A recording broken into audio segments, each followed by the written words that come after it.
Good day, folks. Welcome to 406 Regen. We got about a quarter-inch of rain last night, and it's possible we might get a little bit extra here today. Should be nice. We got the sheep moved. Brother and mom came out and helped move them up today. So this is their 5th day out back from when I did the big move. I started over there by that white truck.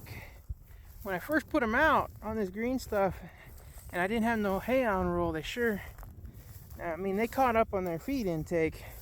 First day was good. They were in that one spot for 24 hours.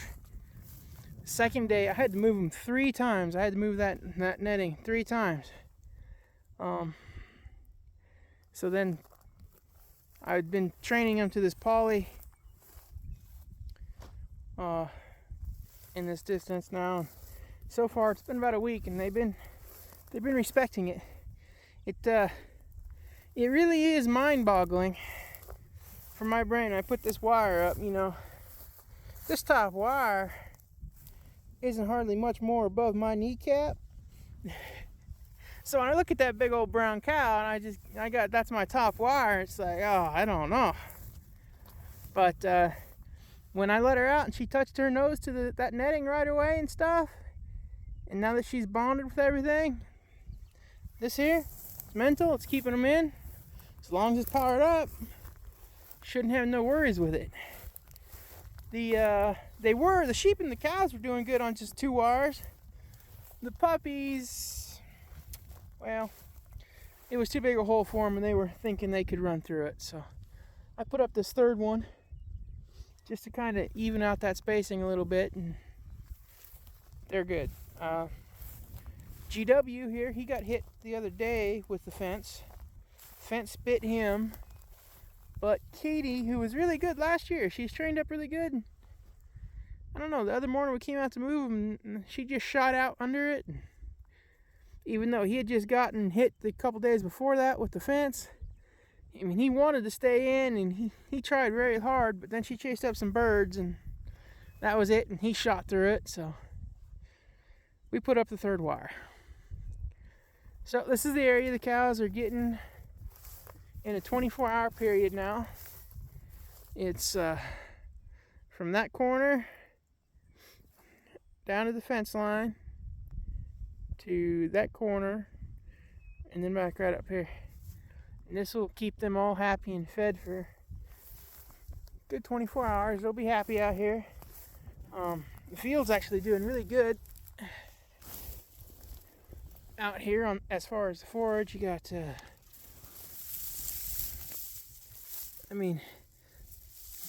this one blade of grass right here is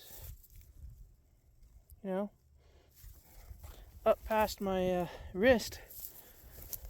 I'd say it's probably a good 8.5, 9 inches right there. 8.5 probably. So, and the alfalfa it's shooting up, it's all about right there too. It took me a couple days when I first got them out here in this green grass to see what their intake was going to do. Like I said, they really sped up on their feed intake and how fast he was going through the ground. But I bought 10 acres of seed. So you got that corner right over there. That corner right there with the 2 orange markings. And on this ridge line, a little bit up here, a little bit behind the 4-wheeler, I figure from that fence to the power line should give me about 10 acres. So I'm getting through this here pretty quick. And I'm not, they're eating it down pretty hard. This here yesterday, they actually didn't eat this too much yesterday. It got filled up, so they're all kind of, they've slowed down on their intake. They know they're getting fresh food every day. And so this here, they actually didn't eat too much of this, and they trampled some of the dead. They ate more down. They hit that harder. So that right there, where you can see the green to that would have been the net over there. And then the poly on this side. And as you can see, I just got the net back, so I mean, they got that whole area. They go in and eat whatever they want to do.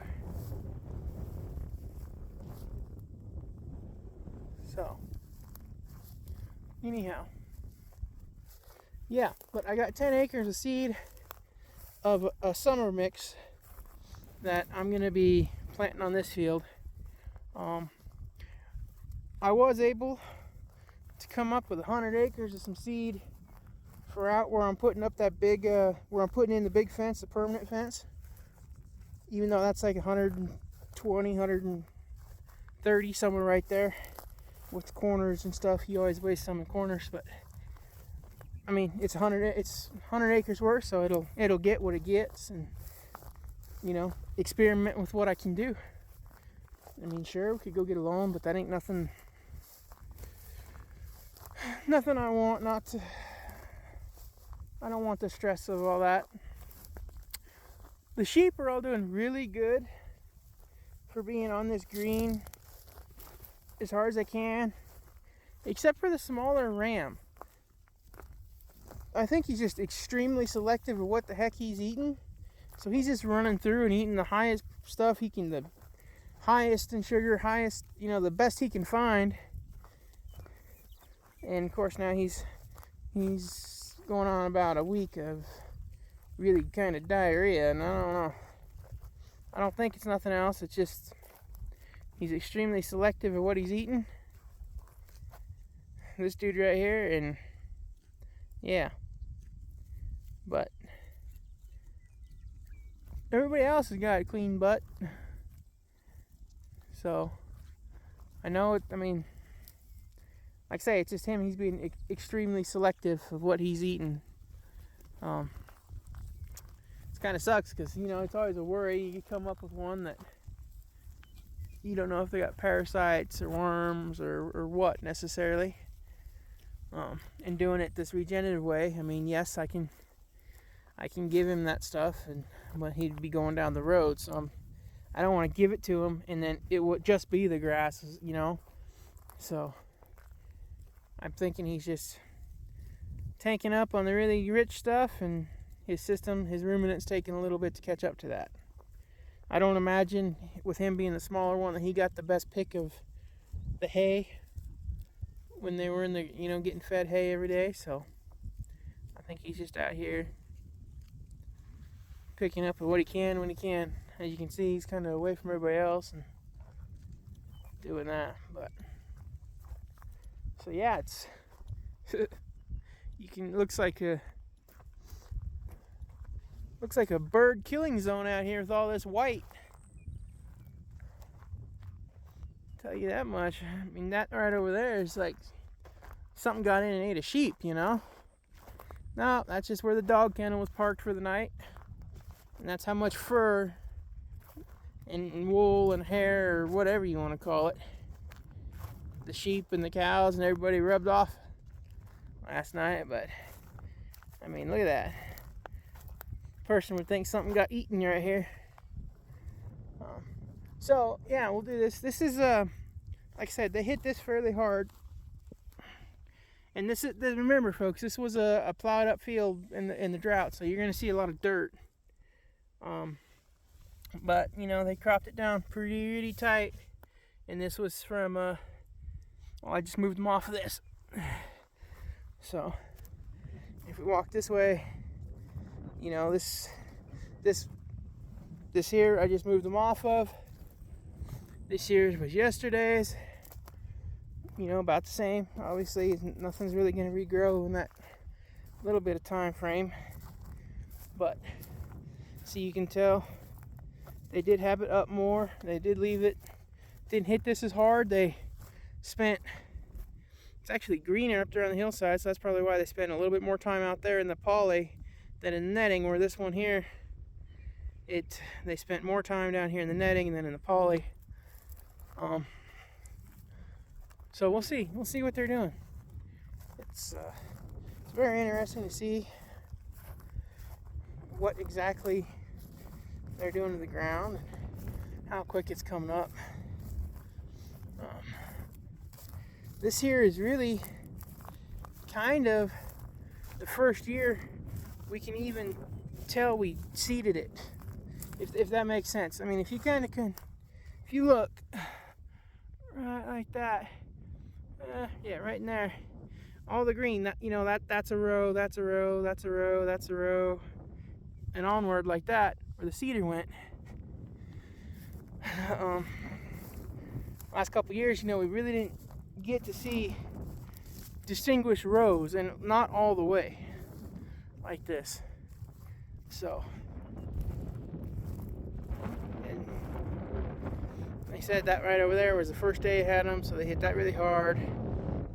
That right there is the second day, and I moved them here, and then I moved them there, and then I moved them here and there. That first day they came out here and they filled up like they hadn't been getting fed or something, which isn't true. They get fed every, like I say, I move them every 24 hours now. Fresh grass. To be fair, this here ground out here does have more alfalfa and stuff in it, so a little bit richer, and it was a little bit further along, doing a little bit better than what they were on. So I guess they just thought they had to stock up, but they've slowed down considerably now in what they're doing. So I'd really like to get to where it could be a single wire poly, just to help speed things up, but with those puppies being so small yet, and you know, they're only about 13 months, yeah, about 13 months old only. I need to keep them in, and when I don't have my high tensile up around, you know, so they can't get out, I gotta do a little bit more work. It's all about you getting your system set up for how you're managing your ground.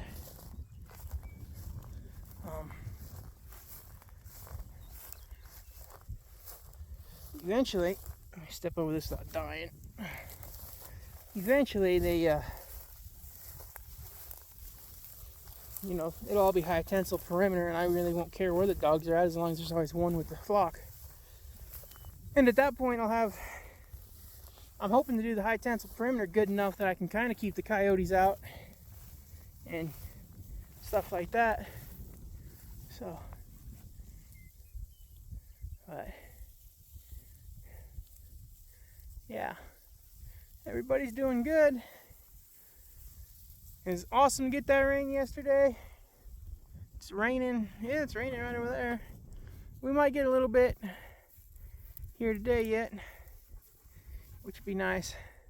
We're supposed to get quite a bit here this week, I think. So if it just comes nice and slow, it'd be great. I don't want nothing to come in. I don't want 3 inches at once. I want it nice and slow, just a steady drizzle, don't we, pups? But yeah, so I'd say this grass is a good 8 inches, 8-9 inches tall. Alfalfa, it's picking up. As you can tell, there's quite a bit of forage in here, even with that from last year, that the dead. Everybody's just kind of chilling out. So I reckon that'll do it for this video, folks. If you like seeing the sheep or cows, or see something I could be doing better, go ahead and leave a comment, let me know, and hit that like and subscribe button. Have a good one.